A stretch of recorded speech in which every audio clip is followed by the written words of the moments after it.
তিশা, শোন মা, আমার কথা শোন। আমি কিছু বলতে চাচ্ছিলাম, কিন্তু আমি বেশি কষ্ট পেলে আমার মুখ দিয়ে কথা বের হতে চায় না। সব কিছু দলা পাকিয়ে ফেলি। আমি অনেক কষ্টে আন্টিকে জিজ্ঞেস করলাম, মা ভাইয়া কোথায়? তিশা, তোমার বাবা মা চলে গিয়েছে। রায়হান জিসানের বাবার সাথে কোথাও একটা কাজে বাহিরে গেছে। তোমার কিছু লাগলে আমাকে বলো মা।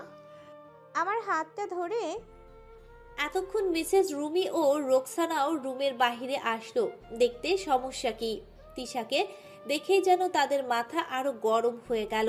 রাগে তিশাকে আরো অনেক কিছু শুনিয়ে দিল। দেখছেন আপা, আমি বলেছিলাম না এরা এমনই হয়। রুমের বাইরে দাঁড়িয়ে আমাদের কথাগুলো শুনছিল।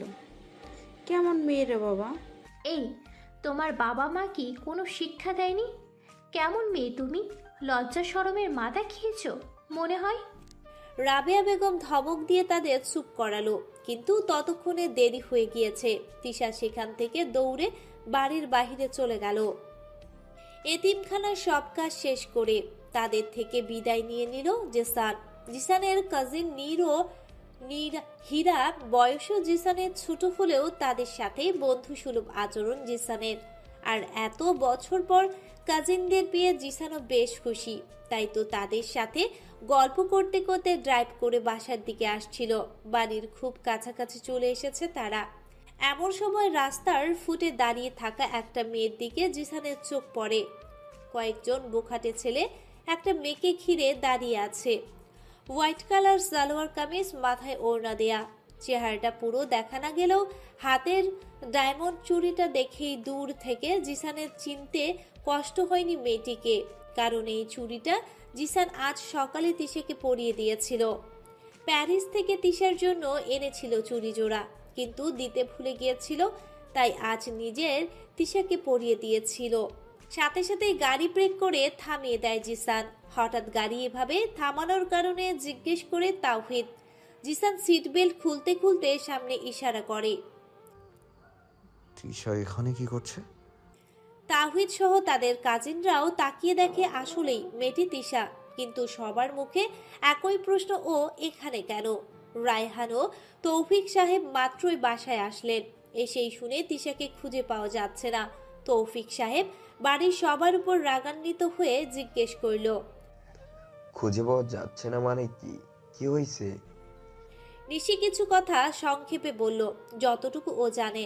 এদিক দিয়ে রায়হান বুঝতে পারছে তিশা আর কোথাও না, বাসার দিকে যাবে, কিন্তু এখানকার রাস্তাগুলো তিশার জন্য নিরাপদ না। কোনো অঘটন ঘটার আগেই ওকে খুঁজতে হবে। তাই রায়হানও গাড়ি নিয়ে বের হয়ে গেল বোনকে খুঁজতে। তিশা তখনই বাড়ি থেকে বের হয়ে যায়। হাতে টাকা পয়সা কিচ্ছু নেই, তাই পায়ে হেঁটে বাড়ির দিকে রওনা দিল। চোখের পানি এখনো কোনো বাত মানছে না। এক হাত দিয়ে চোখ মুছছে, আর এক হাত দিয়ে মাথার ঘুমটা ধরে রেখেছে। এক প্রকার দৌড়েই যাচ্ছে। হঠাৎ পা দুটো থেমে গেল। সামনে কিছু বখাটে টাইপের ছেলেদের দেখে কি করবে বুঝতে পারছে না। সামনে বাড়বে কি বাড়বে না। আশেপাশে তাকিয়ে দেখলো কেউ নেই। রাস্তাটা এমনি নীরব থাকে। আর এখন তো আরো বেশি। তবুও সাহস করে মাথা নিচু করে সামনের দিকে আগাতে লাগলো। কিন্তু তিশাকে একা পেয়ে ছেলেগুলো পথ আটকে দাঁড়ালো। তিশা এই ভয়টাই পেয়েছিল।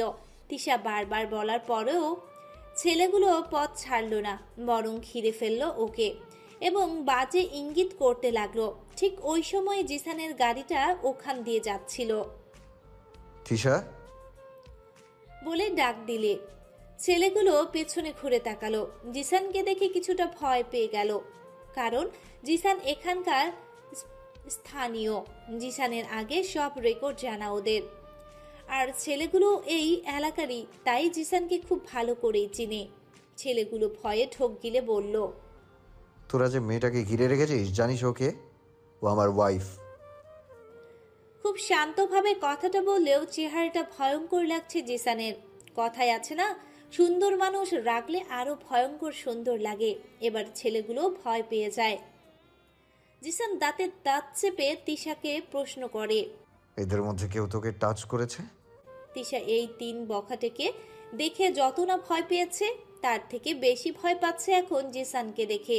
গলা যেন শুকিয়ে আসছে। একবার জিসানের দিকে একবার ছেলেগুলোর দিকে তাকাচ্ছে। তিশার মতো ছেলেগুলোর অবস্থাও খারাপ। তিশা কথা বলছে না দেখে জিসান জোরে একটা ধমক মারে। জিসানের ধমকে তিশা কেঁপে ওঠে। না না, ওরা কেউ আমাকে টাচ করেনি। সত্যি বলছিস? হ্যাঁ, একদম সত্যি। জিসান ছেলেগুলোর দিকে তাকিয়ে, এবারের মতো মাফ করছি। নেক্সট টাইম যদি দেখি পথে ঘাটে মেয়েদের এমন উৎপীড়ন করছিস তাহলে পরিণাম ভালো হবে না। আমি কে আর কি করতে পারি অবশ্যই নতুন করে বলতে হবে না। ছেলেগুলো ভয়ে সেখান থেকে দৌড়ে পালালো। মনে হচ্ছে জান হাতে নিয়ে দৌড়াচ্ছে। এবার তিশার পালা, কিন্তু তিশা তো ওদের মতো দৌড়াতে পারবে না, তাই ওখানে দাঁড়িয়ে আছে। চোখের পানিটা যেন আরো বেড়ে গেল। জিসানের প্রশ্নের উত্তরও দিতে পারছে না, তাই জিসান আবারও বলল, তুই এখানে একা কি করছিস? বাড়ি থেকে বের হতে মানা করেছিলাম, কথা বলছিস না কেন? তিশা নিশ্চুপ, শুধু কেঁদেই যাচ্ছে। তিশার এমন বিহেভিয়ারে জিসান আরও রেগে যায়। কিছু বলতে যাবে তখনই রায়হানও এসে পড়ে সেখানে। রায়হানকে দেখে তিশা দৌড়ে ভাইয়ের কাছে চলে যায়, রায়হানকে জড়িয়ে ধরে। ভাইয়া প্লিজ আমাকে এখান থেকে নিয়ে চলো, আমি এখানে থাকতে চাই না। প্লিজ ভাইয়া, আমি বাসায় যাব, আমাকে বাসায় নিয়ে চলো।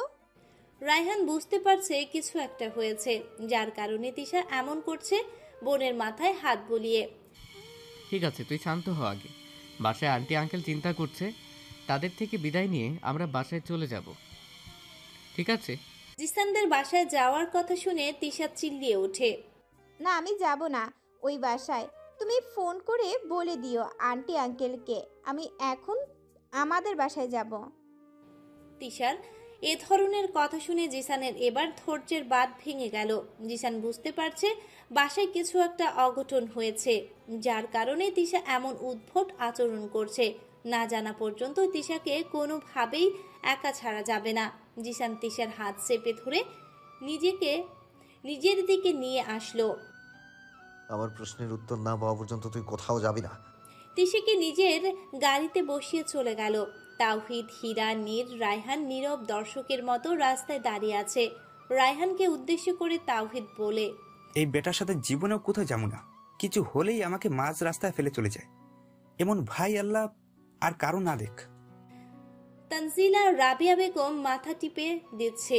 তিশাকে খুঁজে পাওয়া যাচ্ছে না শোনার পর থেকেই ওনার বিপি লো হয়ে গিয়েছে। বেচারি সোফায় হেলান দিয়ে বসে আছে। টেনশন তার একটাই, জিসান এলে না জানি কি করে। হঠাৎ রাবিয়া বেগমের চোখ গেল দরজার দিকে। জিসান তিশার হাত ধরে টেনে সবার সামনে দিয়ে উপরে নিজের রুমে নিয়ে গেল। সবাই চেয়ে রইল, কিন্তু ঘটনা এখনো বুঝতে পারছে না তিশাকে এভাবে আনার। জিসান তিশাকে রুমে নিয়ে দরজা লাগিয়ে দিল। তিশাকে বেডে বসিয়ে নিজেও একটা চেয়ার নিয়ে তিশার সামনে বসলো। খুব শান্তভাবে তিশাকে জিজ্ঞেস করলো, কি হয়েছে খুলে বল এভরিথিং। কিন্তু জিসান হাজার বলেও যখন তিশার মুখ খুলতে পারল না, তখন চেয়ারে লাথি মেরে ফেলে রুম থেকে বের হয়ে গেল। কিছুক্ষণ পর রায়হান এসে তিশার পাশে বসলো। তিশা এখনো মাথা নিচু করে বসে আছে। রায়হান তিশার মাথায় হাত রেখে, তিশা বল বোন, কি হয়েছে? তুই কেন কাউকে কিছু না বলে এভাবে বাড়ি থেকে বের হলি? যদি তোর কিছু হয়ে যেত? তিশা এখনো চুপ। তিশা জিসানের রাগ সম্পর্কে খুব ভালো করেই পরিচিত, তাই ও বলতে চাচ্ছে না কাউকে কিছু। তিশা এভাবে চুপ থাকলে হবে না, অন্তত আমাকে বল কি হয়েছে। এবার তিশা মুখ খুলল, ভাইয়া আমি কি খুব খারাপ? কি বলছিস এসব? তোকে কেউ কিছু বলছে? ভাইয়া আমাকে এখান থেকে নিয়ে যাও, আমি এখানে থাকতে চাই না। রায়হান তিশার মুখটা দুহাত দিয়ে ধরে, আগে তোকে বলতে হবে কি হয়েছে, কার জন্য আমার বোনের এই অবস্থা আমাকে জানতে হবে। না জেনে আমি একদম নড়ব না, না তোকে কোথাও যেতে দেব। তাই বল বোন আমার, প্লিজ। তিশা ভাইয়ের বুকে মাথা রেখে, ভাইয়া তোমার কাছে কি মনে হয় আমি লোভী? আমি লোভে পড়ে জিসান ভাইকে ফাঁসিয়ে বিয়ে করেছি?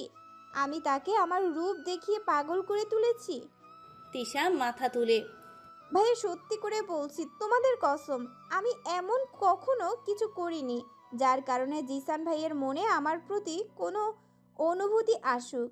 আমি তো জানতাম না জিসান ভাইয়ের মনে আমাকে নিয়ে কি আছে, আর তাকে ফাঁসিয়ে বিয়ে করার কথা কিভাবে ভাববো? তখনও আমার মাত্র 13 বছর বয়স ছিল। বিয়ে কি, ভালোবাসা কি, ছেলেদের ফাঁসাতে হয় কিভাবে, তা কি করে জানবো? সত্যি করে বলো ভাইয়া, আমাকে দেখে কি এমন মেয়ে মনে হয়? আমি ওনার যোগ্য না, আমি জানি, কিন্তু আমি তো বলিনি আমাকে বিয়ে করতে। তাহলে এখন কেন আমাকে দোষী করা হচ্ছে? আজ মামিদের মনে এসব প্রশ্ন উঠেছে, কাল বাহিরের মানুষও এসব কথা বলবে। আজ আমাকে বলেছে, কাল হয়তো কেউ তোমাকেও বলবে। তুমি বন্ধুত্বের সুযোগ নিয়ে বোনকে বড়লোক বন্ধুর গলায় ঝুলিয়ে দিয়েছ। আমি এসব কথা শুনতে চাই না আর ভাইয়া। আমি চাই না এইসব বাড়ি গাড়ি টাকা পয়সা, বড়লোক শ্বশুর বাড়ি। কেন বিয়ে দিলে ভাইয়া আমাকে এত উচ্চ ঘরে, কেন? তিশার কান্না করতে করতেই হিচকি উঠে গেছে। তুমি জিসান ভাইকে বলো আমাকে ডিভোর্স দিয়ে দিতে। এরপর নিজের যোগ্য অনুযায়ী কাউকে বিয়ে করে নিবেন উনি। এতে উনিও সুখে থাকবে, আর আমাকে কেউ আর আমার বাবা মাকে নিয়ে কথা শোনাতে পারবে না। তোমাদের নিয়ে কেউ কিছু বললে আমি সহ্য করতে পারবো না ভাইয়া, আমি সহ্য করতে পারবো না। তিশা আবার কান্না করছে। তিশা কখনো এ ধরনের সিচুয়েশনে পড়েনি, তাই নিজেকে কিভাবে সামলাতে হবে তা বুঝতে পারছে না। সমাজের সব মানুষ এক না, কিছু মানুষ কাজ হচ্ছে অন্যকে ছোট করা। রায়হান চুপচাপ তিশার কথাগুলো শুনল। এক হাত দিয়ে বোনকে জড়িয়ে ধরেছে, আর এক হাত দিয়ে বোনের মাথায় হাত বুলিয়ে দিচ্ছে। এবার বুঝতে পারছে কেন তিশা এখানে আসতে চাইছিল না। তিশা কান্না করছিল, অনেক কষ্ট করে তিশাকে শান্ত করে রায়হান। হঠাৎ কিছু ভাঙার শব্দ শুনতে পায় নিচ থেকে রায়হান বুঝতে পারে নিচে কি হচ্ছে, তাই নিশিকে কল করে রুমে আসতে বলে তিশার সাথে থাকার জন্য। আর রায়হান নিচে চলে যায় দেখতে।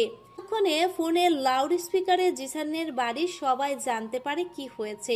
তিশা ও রায়হানের সব কথা গুলো শুনছিল এতক্ষণ সবাই। তিশিকে জিজ্ঞেস করেও যখন কোনো উত্তর পাচ্ছিল না, তখন জিসান রায়হানকে পাঠায় তিশার কাছে। জিসান রেগে কপালে 2 হাত দিয়ে মাথা নিচু করে সোফায় বসে সব কথা শুনছিল। এমনিই রেগেছিল, তার উপর আগুনে ঘি ঢালার মতো কাজ করলো তিশার মুখে ডিভোর্স শব্দটা শুনে। রেগে সামনে রাখা টি টেবিলে জোরে লাথি মারে, মুহূর্তেই কাচের টি টেবিলটি ভেঙে চুরমার হয়ে যায়। জিসানের মা রাবেয়া বেগম বসা থেকে দাঁড়িয়ে যায়। ছেলের রাগকে তিনি নিজেও অনেক ভয় পায়। মামিদের দিকে তেড়ে আসতে নিলেই তাওহিদ গিয়ে সামনে দাঁড়ায়। রিল্যাক্স জিসান, রিল্যাক্স, শান্ত হো ভাই। মামিরাও রাবেয়া বেগমের পিছে লুকিয়ে পড়ে ভয়ে, সুযোগ বুঝে। কিভাবে শান্ত হব? শুনলে না তিশাকে কি সব কথাগুলো বলেছে? How dare you! সাহস কি করে হলো? ইটস মাই লাইফ, আর আমার লাইফে আমি কাকে বিয়ে করব, কাকে নিয়ে থাকবো, এটা আমার ব্যাপার। নাক গলাতে কে বলেছে? আই নো ভাই, কিন্তু তুই এখন শান্ত হ। ওনারা বড় আমাদের, অবশ্যই তাদের বোঝার কোনো ভুল আছে, আমরা বুঝিয়ে বলছি। আর মামিরা তো তিশাকে ঠিক মতো চিনে না, জানে না, তাই হয়তো এসব বলে ফেলেছে। তুই মাফ করে দে। বড় আমার জিসান, মুখ সামলাও, মামি হয়তো মার। আজ না বাবা, মাথায় রক্ত চড়ে আছে। ভাগ্য ভালো এখনো বেঁচে আছে। ওনাদের জায়গা অন্য কেউ হলে এতক্ষণে মার্ডার করে ফেলতাম। আমারও বুকে সব বলার জন্য মাত্র 10 মিনিট সময় তোমার কাছে। এখনই এই মুহূর্তে তোমার ভাইয়ের বউদের বিদায় করো এই বাসা থেকে। তা না হলে আমি যদি আজ বাসা থেকে বের হই, তাহলে তুমি আর আমার মুখ দেখবে না। জিসান বাবা, কী সব অলক্ষণে কথা বলছিস তুই? একটু শান্ত হ।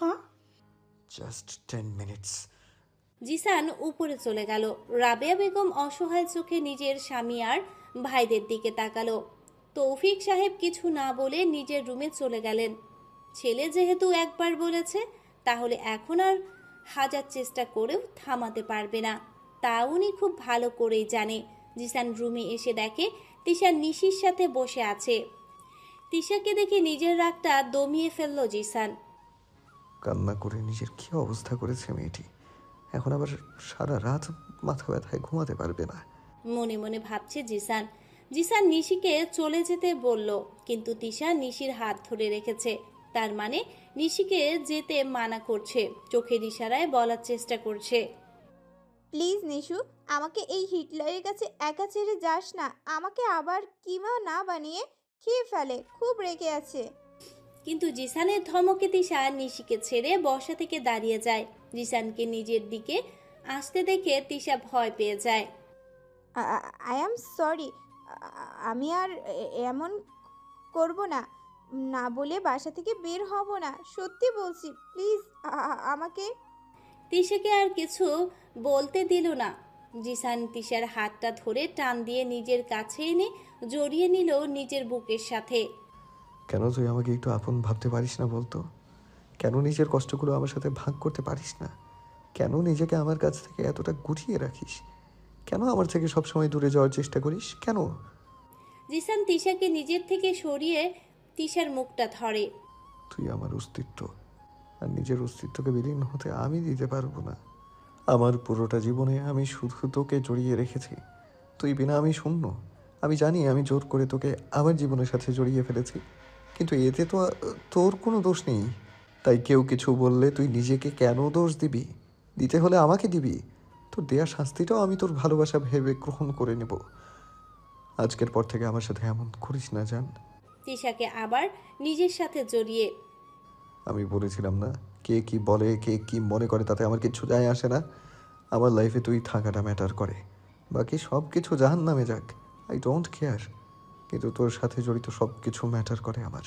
তাই আজকের পর থেকে কখনো কিছু আর আমার থেকে লুকাবি না, সেটা যত ছোট ব্যাপারই হোক না কেন। Promise me.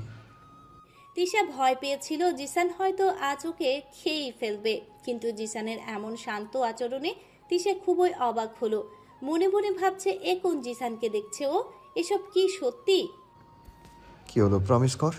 জিসানের কথায় তিশার ধ্যান ভাঙল, আর এ প্রমিস করলো এরপর থেকে সব কিছু জিসানকে বলবে।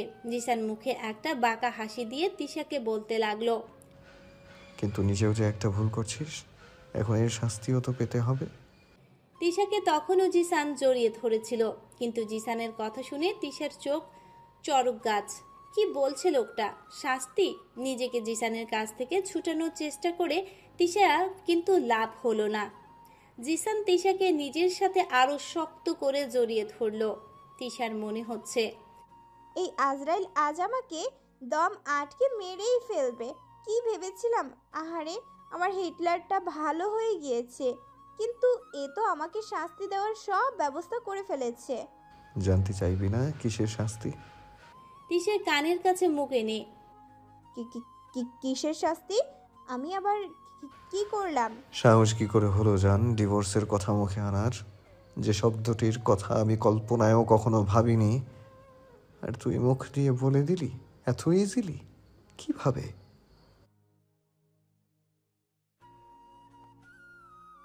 এ কথা বলেই জিসান তিশার ঘাড়ে একটা কামড় দিয়ে দিল। তিশা আহ করে চিৎকার দিয়ে ওঠে। জিসানের কাছ থেকে ছুটাও চেষ্টা করছে, কিন্তু পারে না। কিছুক্ষণ পর জিসানি ছেড়ে দেয়। রাক্ষস একটা, কখনো ভালো হবে না আপনার, থাকবো না আমি এখানে আর। তিশা নিজের ঘাড় ডলতে ডলতে চলে যেতে নিলে জিসান আবার তিশাকে টান দিয়ে নিজের সাথে মিশিয়ে নিয়ে দেয়ালের সাথে চেপে ধরে। কামড় দেয়া জায়গায় কয়েকটা কিস করে। বলেছিস যেহেতু এখন শাস্তি ভোগ কর। রাক্ষস বলিস বা হিটলার, লাভার বলিস বা ভিলেন, ভালো হই বা মন্দ, তবু তোকে আমার সাথেই থাকতে হবে। ছেড়ে যাওয়া তো দূর থাক, আচ্ছা ছেড়ে যাওয়া তো দূরে থাক, কখনো যদি ছাড়ার কথা কল্পনাও করিস তাহলে এই শরীরে জান থাকবে না। তিশার গলাটা হালকা চেপে ধরে। তিশা চোখ দুটো বড় বড় করে জিসানের দিকে তাকিয়ে আছে। জিসান তিশার রিয়াকশন দেখে একটা বাঁকা হেসে তিশার গালে একটা কিস দিয়ে চলে যায়। যাওয়ার সময় বলে যায়, আজ তিশা এখানেই থাকবে, কোথাও যেতে দিবে না আজ জিসান। রায়হান বাড়ির সামনে গার্ডেনে দাঁড়িয়ে আছে, হাতে জ্বলন্ত সিগারেট। শেষ হলেই চলে যাবে। অনেক বোঝানোর পরও জিসানকে রাজি করাতে পারল না তিশাকে নিয়ে যাওয়ার জন্য। জিসানের একটাই কথা, আজও কিছুতেই তিশাকে চোখের আড়ালে হতে দিবে না, কারণ ও নিজেই নাকি দিয়ে আসবে। তবু আজ তিশা এখানেই থাকবে। অবশেষে একাই যাওয়ার সিদ্ধান্ত নিল রায়হান। রাইহান ভাই, প্লিজ মামিদের কথায় কিছু মনে করবেন না। নিশির গলার শব্দে রায়হান পেছনে তাকালো। মনের ভেতর কেন জানি ধুপ করে উঠল রায়হানের আজ। গোলাপি কালারের সালোয়ার কামিজ পরা, চুলগুলো ঝাড়া, মুখে নেই কোনো কৃত্রিম সামগ্রী, কিন্তু চেহারায় কিছু ক্লান্তির ছাপ। তবুও মেয়েটিকে রায়হানের কাছে আজ অপরূপ লাগছে, ঠিক যেন অন্ধকারে জ্বলে ওঠা জোনাকি পোকার মতো। নিশিরও আজ জ্বলে উঠেছে রায়হানের মনের রাজ্যে। কেমন মায়া ভরা মেয়েটার মুখ, এই মুখটা দেখে যুগ পার করে দেয়া যাবে। রায়হানের মনের সুপ্ত চাওয়াটা যেন আজ জেগে উঠেছে। ইচ্ছে করছে এই জোনাকি পোকাটাকে যদি বন্দি করতে পারতাম, তাহলে হয়তো নিজের থেকে দূরে যেতে দিতাম না কোনোদিনও। জ্বলন্ত সিগারেটটি শেষ হয়ে হাতের দু আঙ্গুলে পুড়িয়ে দিলে রায়হানের ধ্যান ভাঙে, সাথে সাথে সিগারেটটি ফেলে দেয়। নিশি দৌড়ে গিয়ে হাতটা ধরে দেখে দু আঙ্গুলে অনেকটা পুড়ে গিয়েছে। ও গড, অনেকটাই তো পড়েছে। নিশি রায়হানকে বাগানে পাতানো ব্রেঞ্চটাতে বসিয়ে, আপনি এখানে বসুন, যাবেন না কিন্তু। নিশি দৌড়ে ভেতরে গেল, একটা বাটিতে কিছু বরফ নিয়ে আসলো। খুব যত্নে রায়হানের পোড়া আঙ্গুলে বরফ লাগাতে লাগলো। খুব জ্বলছে তাই না? মন কোথায় ছিল আপনার? তিশাকে নিয়ে টেনশন করতে হবে না, আমরা আছি তো সবাই, আমরা খেয়াল রাখবো ওর। নিশি কি বলছে রায়হান যেন সেদিকে কোনো মনোযোগ নেই। আজও ও নিশিকে দেখতে ব্যস্ত। নিশির মায়ায় নিজেকে জড়াতে চাইনি, তাই তো বারবার নিশিকে ইগনোর করেছি, বাজে ব্যবহার করেছি। তাহলে আজ কি হলো? আজ কেন নিজেকে সামলাতে পারছি না? কেন মন চাইছে একটু ছুঁয়ে দিতে? ভালোবাসার মানুষটিকে একটু ছোঁয়া কি খুব বেশি অপরাধ? তাহলে আমিও এই অপরাধ বারবার করে অপরাধী হতে চাই। রায়হান নিজেকে আজ সামলাতে পারল না। রায়হানের সামনে বসে থাকা মায়াপরীটাকে ছুঁয়ে দিল। নিশির মুখের সামনে আসা চুলগুলো খুব যত্নে কানের পিছনে গুজে দিল। নিশির অবাক হলো রায়হানের এমন আচরণে, কিন্তু রায়হান এখন যা করলো এতে নিশি 420 ভোল্টের ছটকা খেলে।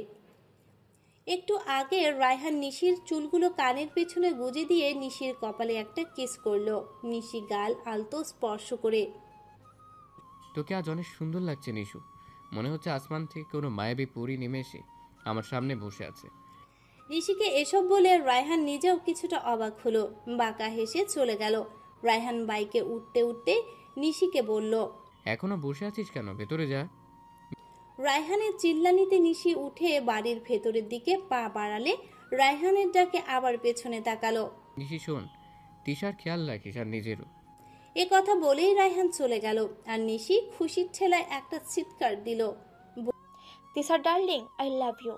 তোর জন্য আজ আমি অনেক বড় জিনিস পাইছি। বলে নিশি গান গেল, অনেক সাধনার পরে আমি পেলাম তোমার মন, পেলাম খোঁজে এই ভবনী আমার আপনজন। নিশি গুনগুন করে গান গাইতে গাইতে ভেতরে চলে গেল। বাড়ির মেইন গেটের ফাঁক দিয়ে রায়হান এতক্ষণ সব দেখছিল।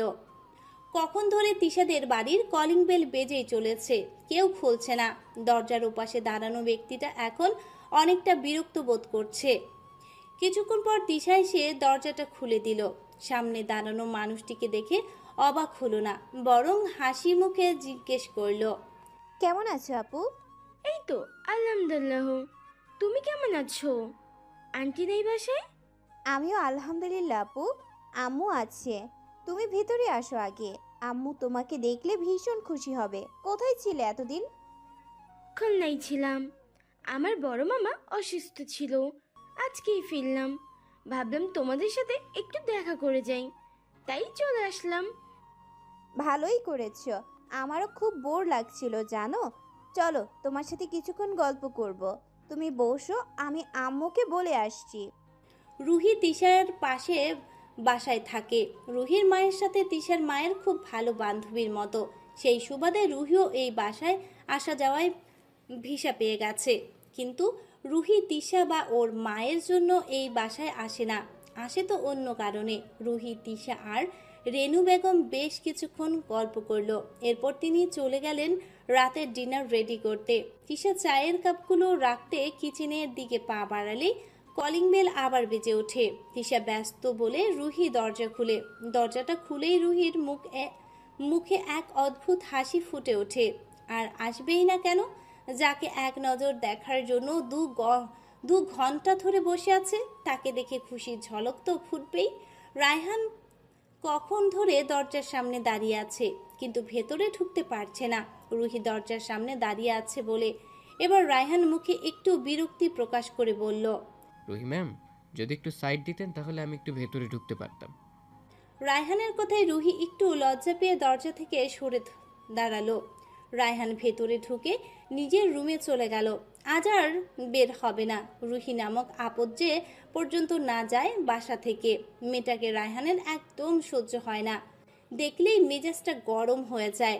রায়হানের কোনো সাড়া না পেয়ে রুহির বাধ্য হয়ে চলে গেল।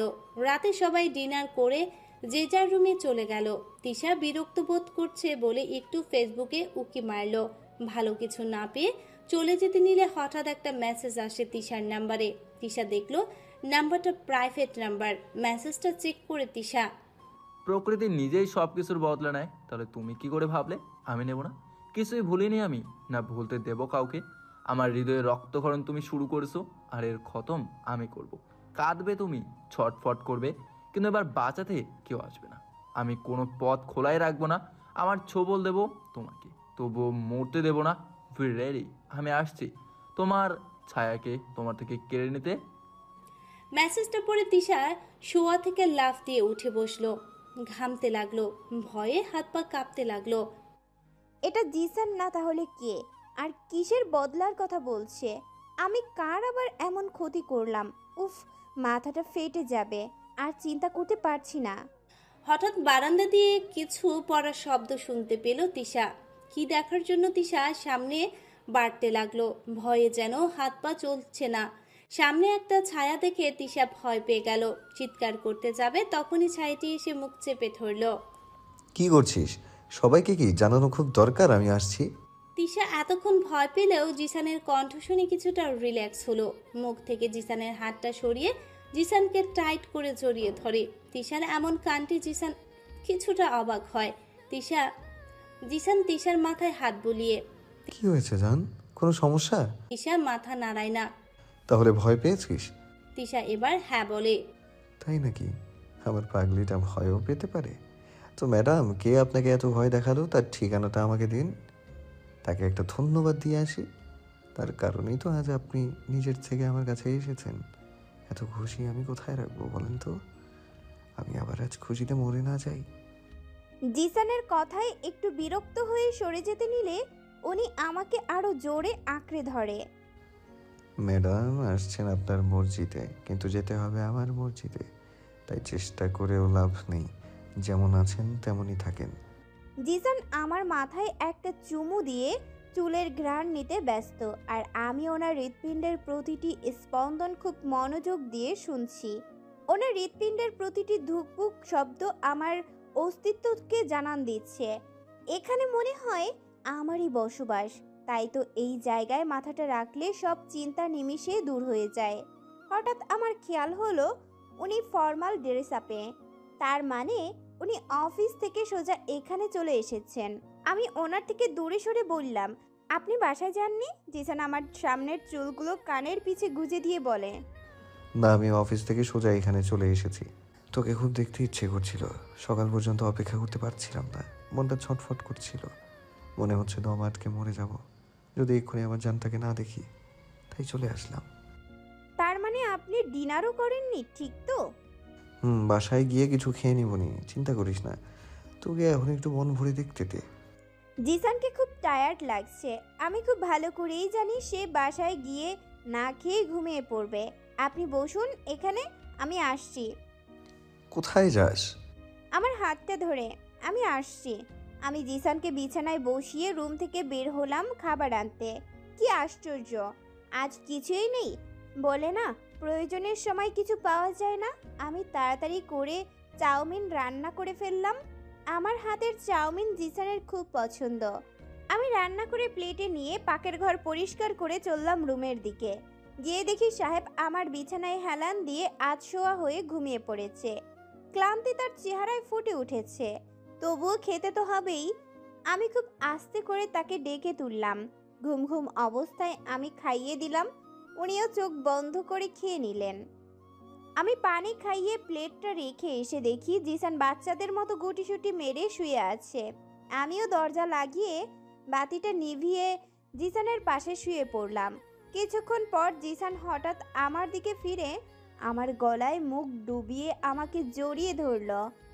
আমি কিছুটা অবাক হলাম, কারণ আমি মনে করেছিলাম উনি ঘুমিয়ে গিয়েছে। নিজের অজান্তে আমার হাতটা ওনার মাথায় চলে গেল। আমি তার সিল্কি চুলগুলোতে হাত বোলাতে লাগলাম, আর উনি আমাকে নিজের সাথে শক্ত করে জড়িয়ে ধরলো। কেন জানি খুব শান্তি লাগছে, মনে মনে নিজেকে খুব ভাগ্যবতী মনে হচ্ছে। ওনার মতো একটা পাগল আমার প্রেমে যে কিভাবে পড়লো আমি আজও বুঝতে পারলাম না। তবুও উনি পাশে থাকলে নিজেকে কেন জানি পরিপূর্ণ লাগে। তিশা জিসানকে পেয়ে আননোন নাম্বার থেকে আসা মেসেজটির কথা ভুলেই গিয়েছে। রায়হানের ফোনটা অনেকক্ষণ ধরে বেজে চলেছে। ঘুম কাতুরে রায়হান খুব ভালো করেই জানে ফোনটা না ধরা পর্যন্ত ফোনটার মালিক শান্তি মতো না নিজে ঘুমাবে না ওকে ঘুমাতে দেবে। তাই রায়হান ফোনটা ধরে। হ্যালো, কথা তো বলবেন না, তাহলে ফোন কেন করেন বলেন তো? না নিজে ঘুমান না আমাকে শান্তিমতো ঘুমোতে দেন। আচ্ছা বলেন তো সমস্যা কি? ও আমি তো ভুলে গিয়েছি, আপনি তো আবার কথা বলতে পারেন না। আচ্ছা তাহলে আমার কথা শুনুন, আপনার ঠিকানাটা পাঠিয়ে দিন, আপনার বাসায় বাবা মাকে পাঠাবো বিয়ের প্রস্তাব দিয়ে। আপনার মা বাবাকেও জানানো দরকার, তাদের মেয়ে বড় হয়ে গিয়েছে। আর আমি বা কতদিন একা থাকবো বলেন? বয়স তো কম হয়নি, বাবা মা বুঝে না পোলা বড় হয়ে গিয়েছে, তাই নিজের বিয়ের ঢোল নিজেই বাজাতে হবে এখন। ভাবছি এবার বিয়েটা করে বাসরটাও সেরে ফেলি তাড়াতাড়ি। আর কত রাত একা কাটাবো? এবার কোলবালিশকে আউট করার সময় হয়ে গিয়েছে। কোলবালিশের জায়গায় একটা মিষ্টি বউ লাগবে, যাকে মন চাইলেই যেন আদর করতে পারি। কি বলেন, ঠিক বলেছি? আমার তো মনে হয় আপনারও তর সইছে না বাসর করার জন্য, তাই তো শুধু রাতেই আমার কথা মনে করে ফোন করেন, কখনো কখনো দিনেও স্মরণ করেন এ অবাকারে। আর আমার প্রস্তাবে রাজি থাকলে ঠিকানা পাঠিয়ে দিন। আপনার ঠিকানা পেলে হানিমুনের টিকিট আমি আগেই কেটে ফেলবো। হানিমুনেই আমরা ফ্যামিলি প্ল্যানিং করে ফেলব। আমার কিন্তু আপনার মতো একটা মিষ্টি মেয়েই লাগবে, ছেলে হলে চলবে না। মেয়ে না হওয়া পর্যন্ত আমি কিন্তু আপনাকে রেস্ট নিতে দিব না, তাই ভালো করে চিন্তা করুন আমার ইচ্ছেগুলোর। ফোনের অপর পাশে ব্যক্তিটি ফোনটা টুং করে কেটে দিল। ফোনটা কেটে যাওয়ার রায়হান ফোনটা বুকের উপর রেখে হাসতে থাকে। ম্যাডাম আজ রাত ঘুমোতে পারবে না, আমার জন্য এক পোকা। ফোনের অপর পাশের মানুষটি, অসভ্য লোক, একটা অপরিচিত মানুষের সাথে হানিমুনের আলোচনা করে, ফ্যামিলি প্ল্যানিংও করে ফেলেছে। শয়তান খাটাস লুচু কথাকার, দেখে নেব আমি আপনাকে। একবার শুধু হাতে পেয়ে নি, হানিমুন করার শখ না আমি মিটিয়ে দেব। ফোনটা নিশি করেছিল, শুধু আজ না গত 2 বছর ধরে ফোন করছে। ফোন করে কিন্তু কোনো কথা বলে না, শুধু রায়হানের একটু কণ্ঠ শুনতে এত কিছু। তবে রায়হান প্রথম বিরক্ত হলেও এখন ওরও খুব ভালো লাগে। রাতে ফোনটার জন্য অপেক্ষা করে, কারণ রায়হান জানে ফোনটা আর কেউ না ওর প্রিয়তমা করেছে। প্রিয়তমা? রায়হানের প্রিয়তমা। নিশিকে খুব ভালোবাসে রায়হান, কিন্তু ভালোবাসাটা প্রকাশ করতে চায় না। যেভাবে চলছে চলুক না, দুজনকে ভালোবাসার পরেও নিজের ভালোবাসা লুকিয়ে রাখার প্রাণপণ চেষ্টা চলছে দুজনের মাঝে। দেখা যাক কার ধৈর্য আগে ভাঙে। নিশি, নিশা লাগিল রে, বাঁকা দুই নয়নে নিশা লাগিল রে। রায়হান গুনগুন করে গান গাইতে গাইতে ঘুমের দেশে তলিয়ে পড়েছে। সকালে তিশা ঘুম থেকে উঠে দেখে জিসান নেই। টেবিলে একটা চিরকুট লেখা। গুড মর্নিং সুইট হার্ট, সকাল হয়ে গিয়েছে তাই চলে যেতে হলো। ঘুমিয়েছিলি বলে তোকে ডাকিনি, তোর ঘুমটা ভাঙাতে ইচ্ছে হচ্ছিল না। সরি না বলে যাওয়ার জন্য, তবে একটু পর আমি আবার আসছি। তুইও কলেজে যাওয়ার জন্য রেডি হয়ে নে। লাভ, জিসান। তিশা চিরকুটটা পরে খুব যত্ন করে রেখে দিল। আজকাল জিসানের সব কিছুই যেন ভালো লাগে তিশার। এরপর নিজেও রেডি হয়ে চলে গেল। কিছুক্ষণ পর জিসান আসলো তিশাকে পিক করতে। তারপর নিশি ও তিশাকে কলেজে পৌঁছে দিয়ে জিসান চলে গেল অফিসে। আজকাল অফিসের কাজে চাপটা বেশি। প্যারিস থেকে এখানে সব সেটেল করে কাজ শুরু করেছে। নতুন জায়গা, নতুন লোক, তাই জিসানকেও বেশ টাইম দিতে হচ্ছে সব কিছু বুঝিয়ে নিতে। আজ কলেজ ছুটির পর তিশা নীলুর বাসায় গেল। প্রায় 1 ঘন্টা ধরে নীলুকে আটকে রেখেছে তিশা সমস্যা কি জানার জন্য, কিন্তু নীলু বারবার কথা কাটিয়ে দিচ্ছে তার নাকি কোনো সমস্যা নেই। কিন্তু তিশা খুব ভালো করেই জানে কিছু একটা চলছে নীলুর মনে, যা কাউকে শেয়ার করতে চাইছে না। তাই তো নীলু না কলেজে আসে ঠিক মতো, না কোচিংয়ে, এমনকি তিশার সাথেও তেমন কথা বলে না। নীলুও জানে তিশা না জেনে যাবে না, তাই তিশাকে এড়ানোর জন্য। তিশা বস, আমি তোর জন্য পুডিং নিয়ে আসছি। তুই তো আম্মুর হাতের পুডিং খুব পছন্দ করিস, আমি নিয়ে আসছি। তিশাও বুঝতে পারছে নীলু ওকে এড়ানোর জন্যই পুডিংয়ের বাহানা করছে। তিশা ভাবছে কি করবে, হঠাৎ কি মনে করে নীলুর পড়ার টেবিলে দেখতে লাগলো ওখানে নীল কালারের কভার দেয়া একটা ডায়েরি পড়ে আছে। তিশা ডায়েরিটা পড়ে তিশার সব প্রশ্নের উত্তর তিশা পেয়ে গেল। অন্য কারো ডায়েরি তার পারমিশন ছাড়া পড়া মোটেও ভালো না, এটাকে অভদ্রতা বলে তিশা জানে, কিন্তু বান্ধবীর মনের কষ্ট দূর করার জন্য একটু অভদ্র হলেও চলে। তিশা ডায়েরিটা পড়ে যথাস্থানে আবার রেখে দিল। নীলু পুডিং নিয়ে আসলে খেয়ে নীলুর সাথে টুকটাক কথা বলে চলে গেল। নীলু অবাক হলো, কারণ তিশা যা জানার জন্য এসেছে তা না জেনে চলে গেল। ও কি আবার আমার ডায়েরিটা পড়েনি তো? নীলু চেক করলো ডায়েরিটা ঠিক জায়গায় আছে কিনা। ডায়েরি তো ঠিকই আছে। তাহলে তিশা? শাহজালাল আন্তর্জাতিক বিমানবন্দর। কিছুক্ষণ আগে প্যারিস থেকে আসা একটা বিমান অবতরণ করলো দেশের মাটিতে, আর সেই বিমান থেকে নেমে আসলো একটি সুন্দরী মেয়ে। মেয়েটিকে দেখে আশেপাশের মানুষগুলো কেমন হুমড়ি খাচ্ছে। স্যুটবুট বিদেশি মনে হলেও জন্মগতভাবে সে দেশি, তবে অনেক বছর ধরে ফ্যামিলির সাথে বিদেশের মাটিতেই থাকতে থাকতে বেশভূষা অনেকটা বিদেশি হয়ে গিয়েছে। বিজনেস জগতে হাজারো পুরুষের মাঝে নিজের যোগ্যতার আজ টপ বিজনেস ওমেনের মাঝে নিজের নাম লিখিয়েছে। সে আর কেউ না, মিস লাবণী মেহের। ফর্সা গায়ের রং, গ্রে কালার হেয়ার, মুখে লেগে থাকা হাসি, সব মিলিয়ে কোনো হিরোইন থেকে কম নয়। আজ এত বছর পর নিজ দেশে ফিরেছে, তাও অন্য কারোর জন্য। এয়ারপোর্ট থেকে বের হয়ে নিজের ব্ল্যাক মার্সিডিসে চড়ে বসে সামনের ড্রাইভারকে উদ্দেশ্য করে বলল, আহমেদ ভিলায় আগে চলো, কারোর সাথে দেখা করা খুব প্রয়োজন।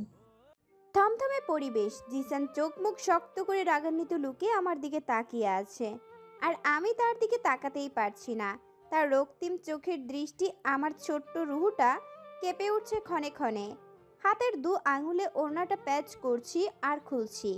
জিসানের দৃষ্টি এখনো আমার দিকে, আর আমার দৃষ্টি সাদা টাইলস করা মেঝের মধ্যে ছুটে চলা ছোট ছোট পিপিলিকার দিকে। কিভাবে চারিদিকে ছুটাছুটি করছে।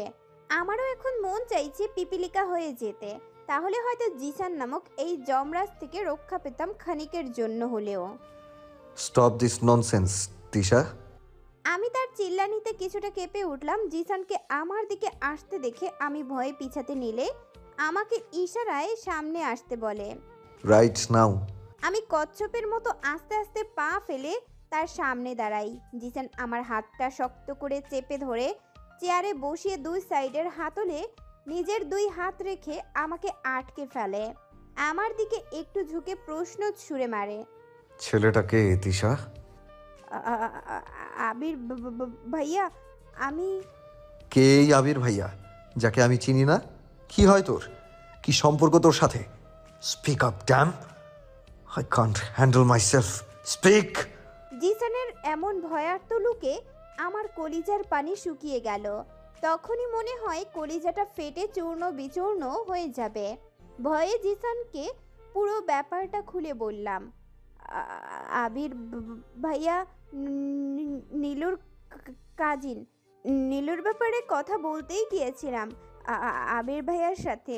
নীলু আবির ভাইকে খুব ভালোবাসে, কিন্তু আবির ভাই নাকি অন্য কাউকে ভালোবাসে, আর সেই মেয়েটিরও বিয়েও হয়ে গিয়েছে। তিশা নিজের কথা জিসানকে বলতে চায় না, কারণ জিসান এতে আরও রেগে যাবে, তাই কথাটা লুকিয়ে ফেলল।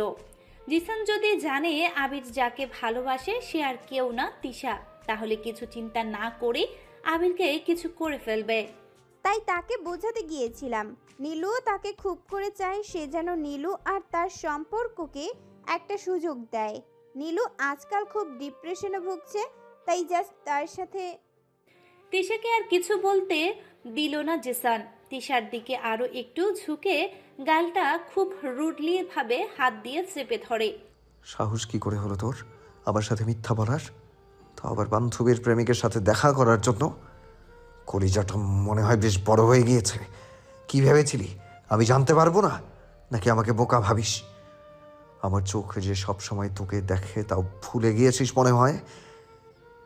তাই তো এত স্পর্ধা দেখিয়েছিস। এত বড় বিজনেস এম্পায়ার চালাই আমি। আমার পিঠ পিছে কোনো এমপ্লয়ি কি করে, আচ্ছা আমার পিঠ পিছে কোন এমপ্লয়ি কি করে না করে সব আমার কানে আসে। আর সেখানে আমার বইয়ের খবর রাখাটা তো আমার কাছে খুবই সামান্য একটা ব্যাপার, তাই না? কান খুলে মগজে ঠকিয়ে রাখ। তোর এমন সমাজ সেবা আমার একদম পছন্দ না। সেবা যদি করতেই বেশি মন চায় তাহলে আমাকে বলবি, আমি 24 ঘন্টা তোর সামনে হাজির থাকবো। কিন্তু বান্ধবীর মনের কষ্ট দূর করার জন্য বান্ধবীর প্রেমিকের সাথে লুকিয়ে মিথ্যে বলে দেখা করা আমি মোটেও সহ্য করব না। এটাই ফার্স্ট, এটাই লাস্ট ওয়ার্নিং তোর জন্য। এরপরেও এমন কিছু হলে আমার খারাপ রূপটা দেখাতে কিন্তু বাধ্য হব। আর আমি কি কি করতে পারি তা তো নিশ্চয়ই তোর ধারণা আছে। তাই জান, আমাকে রাগাইস না। আমি যথেষ্ট শান্ত হতে চাই তোর ব্যাপারে, কিন্তু তুই এসব করতে থাকলে আর আমার কথা না শুনলে আগের জিসান আবার ফিরে আসবে। জিসানের ভয়ঙ্কর রূপটা দেখতে চাস? তিশা মাথা নাড়ায়। না। আশা করি আমি কি বলছি বুঝতে পারছিস। তিশা আবার হালকা করে মাথা নাড়ালো। তিশা কিছু বুঝে ওঠার আগেই জিসান তিশার গালে একটা কিস করে চলে গেল। ফ্ল্যাশব্যাক। নীলুর ডায়েরিটা পড়ে জানতে পারলাম নীলু আবির ভাইকে ছোটবেলা থেকেই ভালোবাসে, কিন্তু আবির ভাই নাকি অন্য কাউকে ভালোবাসে। আবির ভাইয়ের ভালোবাসা পাবে না জেনেও নীলু আবির ভাইকে একতরফা ভালোবেসে যাচ্ছে। কি অদ্ভুত মেয়ে! নিজের কষ্টটা ফ্রেন্ডের সাথেও শেয়ার করেনি, আর করবেই বা কি করে? ওর বেস্ট ফ্রেন্ড আমি, আর ওর ভালোবাসার মানুষটি আর কাউকে না, ওরই বেস্ট ফ্রেন্ড মানে আমাকে ভালোবাসে। এটা জানার পর যেমন আমি শকড হলাম, তেমনি নীলুও। তাই তো কিছুদিন যাবৎ নীলু আমাকে এড়িয়ে চলছে। হয়তো মনের অজান্তে আমি ওকে কষ্ট দিয়ে ফেলেছি। নীলুদের বাসায় আমার আবির ভাইয়ের সাথে দেখা হয়েছে। নীলু পরিচয় করিয়ে দেওয়ার পর টুকটাক কথা বলা হতো। কথা বলার পর বুঝতে পারলাম তার কথায় একটা জাদু আছে। খুব গুছিয়ে সুন্দর করে কথা বলে ছেলেটি, দেখতেও বেশ। তার সাথে কথা বলতে ভালোই লাগতো। তার একটা বিশেষ দিক হচ্ছে তার মুখের হাসি, যা দিয়ে যে কোনো মেয়েকে পাগল করতে পারবে, শুধু আমাকে ছাড়া। কারণ আমার লাইফে তো নো এন্ট্রি আগে থেকেই লেখা। এভাবে আস্তে আস্তে আমাদের কথা বাড়ে। দেখা সাক্ষাৎ আমাদের মাঝে তেমন হতো না, শুধু নীলুর বাসায় ছাড়া। কিন্তু ফেসবুক ফোনে কথা হতো মাঝে মাঝে, তাও শুধু তার আগ্রহের কারণে। আর জিসান বাংলাদেশে আসার পর তো আমি তার সাথে কথা বলাও বন্ধ করে দিয়েছি।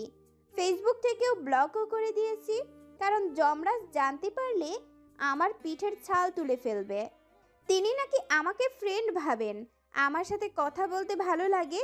তার মনে যে আমার প্রতি কোনো অনুভূতি আছে তা তো আমি জানতেই পারতাম না যদি নীলুর ডায়েরিটা না পড়তাম। আর এই নীলু গাধি আমার জিসানের সম্পর্ক জানার পরেও আবিরকে কিছুই বলেনি, কষ্ট পাবে বলে। কি দরদ, দরদ একদম উতলিয়ে পড়ছে। আর এদিক দিয়ে নিজে পারু সেজে বসে আছে দেবদাসকে হারিয়ে। তাই আমি তাদের এক করার জন্য আবির ভাইকে কল করলাম দেখা করার জন্য। কোচিংয়ের নাম করে বের হয়েছি। আবির ভাইকে একটা রেস্টুরেন্টে আসতে বললাম। আমার সামনের চেয়ারে আবির ভাই বসে আছে, দুজনেই নীরব। আমরা আসলে শুরু করব কি করে বুঝতে পারছি না। যখন থেকে জানতে পারলাম তার মনে আমার জন্য কি অনুভূতি, এরপর তার সামনে আসাটা খুবই অস্বস্তি বোধ হচ্ছে। আমার মনের কথাটা কিভাবে জানলো বুঝলাম না, তাই নীরবতা কাটিয়ে নিজেই বলা শুরু করলো। এতদিন পর মনে পড়লো আমায়? তুমি তো অমাবস্যার চাঁদের মতো গায়েব হয়ে গেলা। সব কিছু থেকে একবার আমাকে ব্লক করে দিলে, অথচ দোষটা কি বললে না। আমি কি জানতে পারি কি অপরাধ আমার? আমি কি কোনো ভাবে তোমাকে কষ্ট দিয়েছি, বা আমার কোনো কাজে তোমার পছন্দ হয়নি? কিন্তু বলো তিশা, প্লিজ বলো তিশা, আমি জানতে চাই। আবির ভাইয়ের কথায় নিজেকে খুব অপরাধী মনে হচ্ছে। আমারই ভুল ছিল, তার সাথে এত মিশাটা হয়তো ঠিক হয়নি। তাকে আগেই আমার অতীতটা বলে দেওয়া উচিত ছিল, তাহলে হয়তো তার মনে আমার জন্য এমন কিছু উদ্ভব হতো না। আমি আবির ভাইকে আমার আর জিসানের কথা খুলে বললাম। আবির ভাই কথাগুলো শুনে যে কষ্ট পেয়েছে তা তার চেহারায় স্পষ্ট বুঝতে পারছি, কিন্তু আমার কিছু করার নেই। আশ্চর্য বিষয় হলো উনি কোনো রিয়াক্ট করেনি, খুব শান্তভাবে আমার কথাগুলো শুনলো। আমাকে আগের বলতে পারো তুমি। এভাবে লুকিয়ে রাখার মতো কিছু নেই। যেখানে তোমার পরিবার রাজি সেখানে তুমি তোমার সম্পর্ক এভাবে আড়াল করতে চাও। তোমার কথা শুনে বুঝতে পারলাম ছেলেটা তোমাকে অনেক ভালোবাসে, হয়তো ক্রেজি ফর ইউ। একটা কথা মনে রেখো তিশা, তুমি দেখতে মাশাআল্লাহ অনেক সুন্দর, তাই তোমার প্রেমে যে কেউ পড়তে পারে স্বাভাবিক। কিন্তু সবার জন্য হিমালয়ের পাহাড় ভাঙতে পারবে না, কিন্তু এই ছেলেটি পারবে, তোমার জন্য কিছু করতে পারবে। তাই বলবো তুমি খুব লাকি এমন একটা সাথী পেয়ে, এমনকি সেও লাকি তোমাকে পেয়ে নিঃসন্দেহ। তাই নিজের পবিত্র সম্পর্ক লুকিয়ে রেখো না, জানো ভালোবাসা মরীচিকার মতো, কারো কাছে ধরা দেয়, কেউ আবার ধরতে গিয়ে হারিয়ে ফেলে। সবার কপালে প্রিয় মানুষটির ভালোবাসা জোটে না। কিছু কিছু মানুষ আমার মতো অভাগাও হয়, কিন্তু আমি তোমার উপর নারাজ নই, বরং খুশি, কারণ তোমার পাশের মানুষটি সত্যিই অসাধারণ। তাই তো তোমাকে ভালোবাসার চাদরে মোড়াবার আগে তোমাদের সম্পর্কটাকে পবিত্র একটা নাম দিয়েছে। আচ্ছা, আমি আশ্চর্য হলাম আবির ভাইয়ের কথায়, খুব অবাক লাগলো তার এমন বিহেভিয়ার দেখে। একজন মানুষ কতটা ভালো হলে এমন মুহূর্তেও শান্ত থাকতে পারে। অন্য কেউ হলে এতক্ষণ আমাকে ধুয়ে দিত, অথচ উনি আরো জিসানের গুণগান গাইছে। তুমি কি আমাকে এসবের জন্য ডেকেছো নাকি অন্য কিছু বলবে? অ্যাকচুয়ালি ভাইয়া, আমি নীলার ব্যাপারে কিছু বলতে চাইছি। নীলা, ওর আবার কি হয়েছে? সব ঠিক আছে তো? না, কিছু ঠিক নেই। নীলা কাউকে খুব ভালোবাসে, আজ থেকে নয়, সেই ছোট থেকে, অনেক বছরের ভালোবাসা। কিন্তু অদ্ভুত বিষয় কি জানেন, যাকে এত বেশি ভালোবাসে সে এত কাছে থেকেও নীলার মনের কথাটা জানতে পারেনি, আর নীলা তাকে হারানোর ভয়ে বলতেও পারেনি। কে সেই অপদার্থ? সে নীলার মতো মেয়েকে এভাবে কষ্ট দিয়েছে? যদি বলি আপনি, নীলা আপনাকে অনেক ভালোবাসে আবির ভাইয়া। ও খুব কষ্টে আছে, হয়তো এতদিনের জমানো সুপ্ত ভালোবাসাগুলো জমিয়ে রেখে ক্লান্ত হয়ে পড়েছে। আবির ভাইয়া কথাটা মনে হয় হজম করতে পারেনি। খুব আশ্চর্য হলো, কারণ নীলার বাসায় প্রায়ই আবির ভাইয়ের আসা যাওয়া হয়, কিন্তু নীলার মনের কথা সে বুঝতে পারেনি। এসব কি বলছো তিশা? নীলা আমাকে কিভাবে সম্ভব? কেন সম্ভব না বলুন তো? ভালোবাসা তো আগে থেকে বলে আসে না, নাকি অনুমতি নিয়ে আসে, ব্যাস হয়ে যায়। আমি বলবো না ওকে ভালোবাসেন, কারণ ভালোবাসা জোর করে হয় না। আমি চেয়েছি আপনি জানেন কেউ দূর থেকে আপনাকে ভালোবেসে যাচ্ছে, আপনার একটু ভালোবাসা পাওয়ার অপেক্ষা করছে। এসব জেনে আপনি কি ডিসিশন নেবেন তা আপনার ইচ্ছা। শুধু বলবো মন ভাঙার কষ্টটা আপনি জানেন, তাই নীলার কষ্টটাও আপনি বুঝবেন। আবির ভাইয়া এখনো চুপ, শকড হলো নাকি কিছুই বুঝতে পারলাম না। কিছু একটা চিন্তা করছে। আমি আর কথা বাড়ালাম না, বিদায় নিয়ে বের হতে যাব, ঠিক তখনই জিসানের ফোন আসে, আর আমি তাকে ভয়ে মিথ্যা কথা বলে ফেলি। কিন্তু কে জানতো যমরাজ যে আমার সামনে হাজির হয়ে যাবে। জিসানও মিটিংয়ের জন্য একই রেস্টুরেন্টে এসেছিল। ওয়েটারকে ডাকার জন্য পেছনে ঘুরতেই তিশাকে আবিরের সাথে দেখে ফেলে। জিসানের মাথাটা গরম হয়ে যায়। এই সময়ে তিশার কোচিংয়ে থাকার কথা, এখানে কি করছে? আর ছেলেটাকে? ক্লায়েন্টরা না থাকলে হয়তো তিশাকে সবার সামনে কষে একটা দিত, কিন্তু চুপচাপ দাঁত চেপে বসে রইল। এরপর ফোন দিলে তিশা মিথ্যা কথাটা জিসানের রাগটা আরও বাড়িয়ে দেয়। তিশার সামনে এসে তিশার হাত ধরে টানতে টানতে নিজের গাড়িতে ধাক্কা দিয়ে ফেলে জিসানকে। এ সময় এখানে দেখে তিশার প্রাণ পাখিটা মনে হয় উড়ে গেছে। মনে মনে যত দোয়া দরুদ যত ছিল সব পড়ে ফেলেছে। কলেজে যাওয়ার জন্য রেডি হতে লাগলাম। বাড়ির নিচ থেকে কেউ হর্ন বাজিয়ে মাথাটা গরম করে তুলছে। এটার কারো কাজ না হিটলার সাহেবের ছাড়া। আমি তাড়াতাড়ি করে ব্যাগটা কাঁধে নিয়ে নিচে নেমে আসলাম।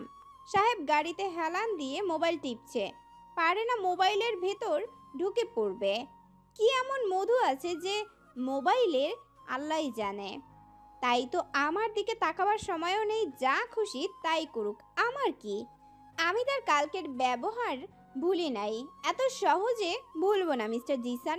হঠাৎ গাড়ির সামনের সিট থেকে একজন অপরিচিতা নেমে আসলো। ওয়েস্টার্ন ড্রেস আপে মেয়েটাকে কি সুন্দর না লাগছে। সাধারণত বাঙালি মেয়েদের শাড়িতে মানায়, কিন্তু এই মেয়েকে ওয়েস্টার্ন ড্রেসে অদ্ভুত সুন্দর লাগছে। মনে হলো অন্য কোনো ড্রেস তার জন্য মানানসই নয়, এটাই বেস্ট তার জন্য। এটা কি তাহলে সেই মেয়ে যার কথা নিশি কাল রাতে ফোন করে বলেছে? মেয়েটা নাকি প্যারিস থেকে এসেছে জিসানের সাথে দেখা করতে, এসেই জড়িয়ে ধরেছিল সবার সামনে। জিসানের ফ্রেন্ডস প্লাস বিজনেস পার্টনার, কিন্তু বিলাতি ম্যাম এখানে কেন এত সকাল সকাল? উফ, জিসান এখানে কেন গাড়ি থামালে? জিসানের হাতের মাঝে নিজের হাতটা ঢুকিয়ে নিশা গাড়ি থেকে বলে উঠল, আমার বান্ধবীকে পিক করব, তাই ওই তো এসে পড়েছে। নিশা গাড়ি থেকে নেমে আমার কাছে আসলো। কিন্তু আমার দৃষ্টি আপাতত জিসানের হাতের দিকে, যেটাকে মেয়েটি নিজের দু হাত দিয়ে আঁকড়ে ধরে জিসানের সাথে ঘেঁষে দাঁড়িয়ে আছে। জিসান এবার মোবাইল থেকে মাথাটা তুলে তিশার দিকে তাকালো। তিশার ফেস দেখে বুঝতে পারলো ব্যাপারটা কি, তাই জিসান নিজেই লাবণী থেকে হাতটা ছাড়িয়ে একটু দূরে গিয়ে দাঁড়ালো।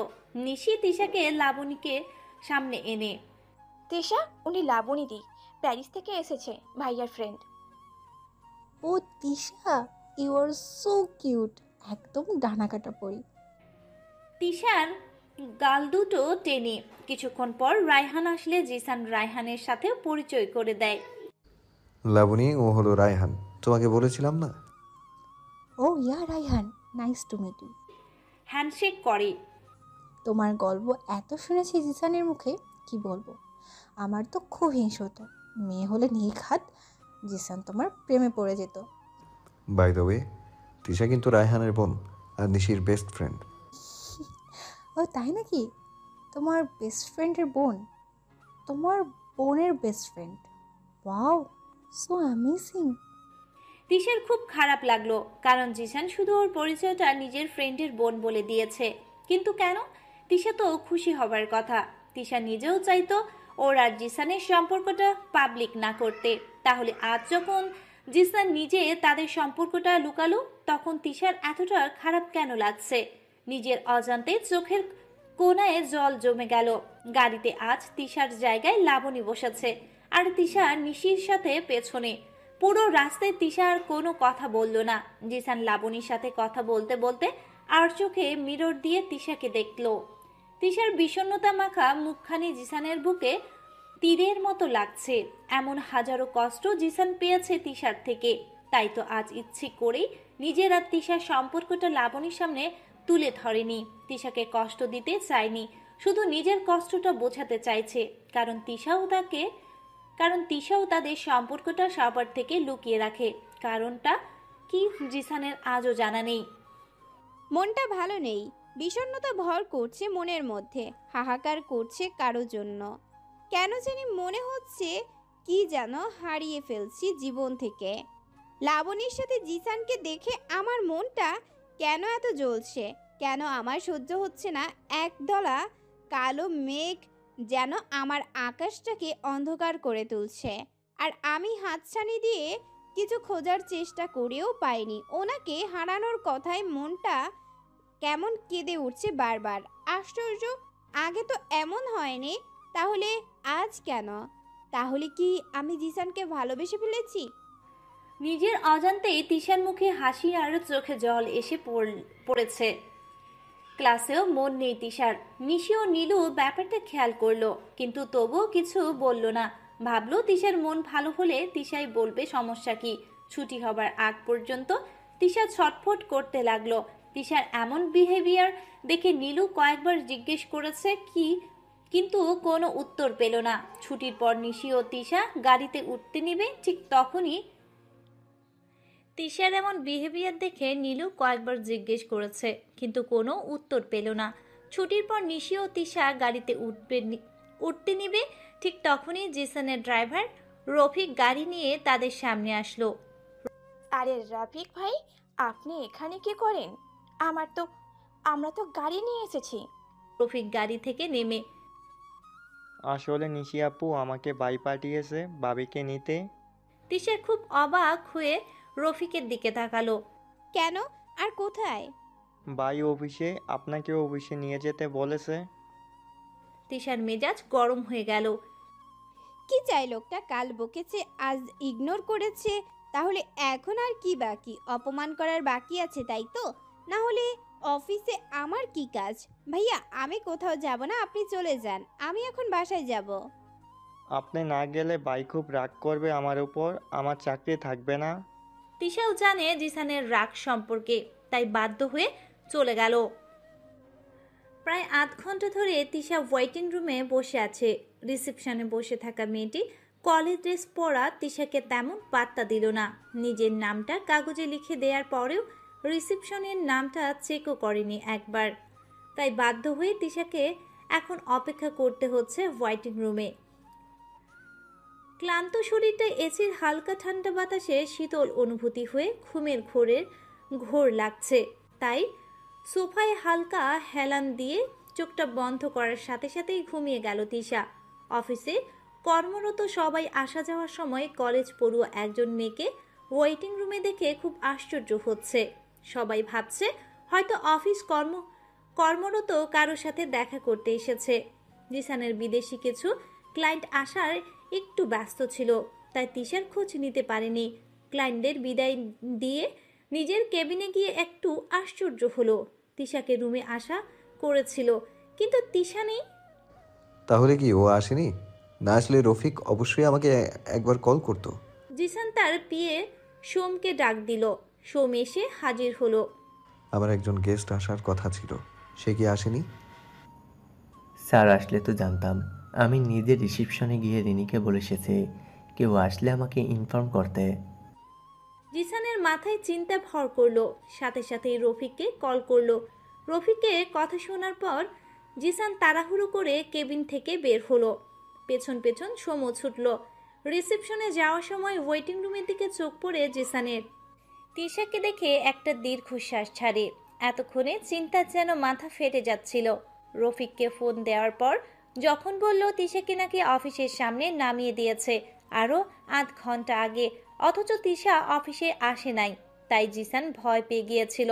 জিসান তিশার সামনে হাঁটু গেড়ে বসলো। তিশার কপালে আসা ছোট চুলগুলো কানের পেছনে গুজে দিয়ে হালকা লো ভয়েসে ডাক দিল, তিশা। কয়েকটা ডাকে তিশার ঘুম ভেঙে গেল। চোখ খুলে জিসানকে নিজের সামনে এভাবে হাঁটু গেড়ে বসে থাকতে দেখে অবাক হলো। সরি, একটু চোখ লেগে গিয়েছিল। জিসান তিশার গালে একটু ছুঁয়ে, তুই ঠিক আছিস? তিশা মাথা নাড়ালো। ইয়া আমি ঠিক আছি। কেবিনে না বসে এখানে কেন বসেছিলি? জিসানের কথা জবাব না দিয়ে তিশা রিনির দিকে তাকালো। রিনি তো যথারীতি ভয়ে শুকনো ঠোক গিলল। অফিসে বেশি কিছু কর্মচারী কৌতূহল নজরে তাকিয়ে আছে। আসলে সবার মাঝে কিউরিসিটি কাজ করছে। তাদের রুট বস একটা পিচ্চি মেয়েকে এত আদর মাখা কণ্ঠে ডাক দিল যেন ঘুম ভাঙার অপরাধে তাকে কেউ এখন জেলে ভরে দেবে। জিসান তিশার চাহনি বুঝতে পেরে রিনির দিকে তাকায়। ওকে আমার কেবিনে না পাঠিয়ে এখানে বসতে বলেছেন কেন মিস রিনি? সোম আপনাকে কিছু বলেনি? অ্যাকচুয়ালি স্যার, সোম স্যার বলেছেন একজন গেস্ট আসবে। আমি ভাবলাম হয়তো কোনো ইম্পর্টেন্ট ক্লায়েন্ট আসবে, কিন্তু ওকে দেখি আমি ভাবলাম তেমন ইম্পর্টেন্ট না। আর তখন আপনি আমাদের বিদেশি ক্লায়েন্টদের সাথে ব্যস্ত ছিলেন, তাই আর কি। আপনি নিজেই ডিসিশন নিয়ে নিয়েছেন?